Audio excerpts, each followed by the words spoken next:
right, guys, it's a real boilerplate day here at Shock Surplus. We're in a 5th gen 4Runner. We just installed an Eibachs Stage 2R kit with some Icon upper control arms and some 285 7017. So it is your textbook 5th gen, 4th gen, any 4Runner. We're taking you guys out on our normal street loop to give you a real idea on how they feel, and you can skip the rest of the video. I can tell you they're great.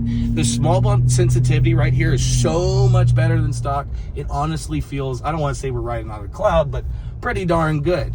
And the other thing it does is handles so much better and is so much more composed. That corner we just took has a little drainage thing in it a little bit, so it does like to unsettle the chassis a little bit.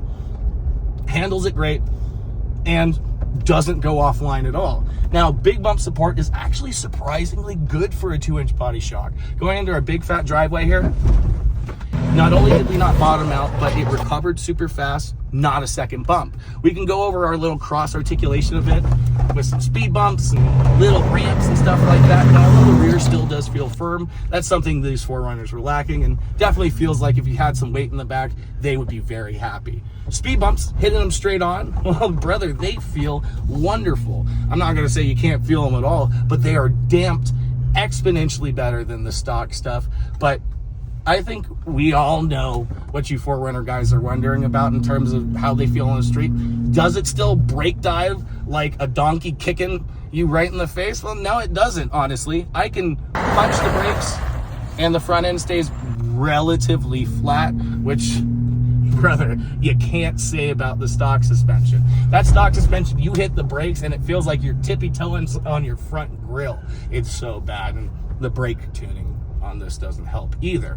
Now, we put this on a flex ramp or on a forklift to see how much it would articulate. So we already know they have a lot more travel, but we'll show you here coming off of the driveway that not only can we go straight down without slowing down, it doesn't top out, it doesn't bottom out, and a lot of that has to do with just how much more travel it has. Now, I mentioned handling is great, and well, it is pretty sporty. It almost feels like a car, which is saying a lot for a 5th gen 4Runners. These really kind of drive like old trucks from the 90s, and this feels very similar to a modern SUV that we're used to seeing from maybe some German brands. These Eibachs are a killer option, especially for the money. If you're looking for something that gives you a little bit more lift, a little bit more stance, is more durable, and will survive some mild off-roading, they are killer. And brother, they last a really long time too.